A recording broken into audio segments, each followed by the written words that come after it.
ની શરૂઆત કરીશું એક મહત્વપૂર્ણ સમાચાર મળી રહ્યા છે તેનાથી વિસાવદર અને કડીની પેટા ચૂંટણીને લઈ અને મોટા સમાચાર અત્યારે સામે આવી રહ્યા છે। વિસાવદર અને કડીની પેટા ચૂંટણીને લઈ અને ભાજપ પાર્લામેન્ટરી બોર્ડની સીએમ નિવાસ સ્થાને સાંજે બેઠકનું આયોજન કરવામાં આવશે, જેની અંદર બેઠકમાં પ્રદેશ પ્રમુખ સી.આર. પાટીલ, સીએમ સહિતના બોર્ડના સભ્યો પણ ખાસ ઉપસ્થિત રહેવાના છે।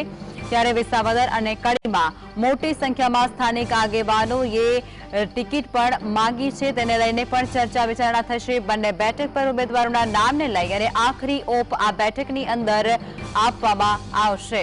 વિસાવદર અને કડીની પેટા ચૂંટણીને લઈને આ સૌથી મોટા સમાચાર જે અત્યારે મળી રહ્યા છે અને તે અંતર્ગત ભાજપ પાર્લામેન્ટરી બોર્ડની સીએમ નિવાસ સ્થાને ખાસ બેઠક યોજાશે। સાંજના સુમારે આ બેઠકનું આયોજન કરવામાં આવ્યું છે। બેઠકની અંદર પ્રદેશ પ્રમુખ સી.આર. પાટીલ અને સીએમ સહિતના બોર્ડના સભ્યો ઉપસ્થિત રહેવાના છે।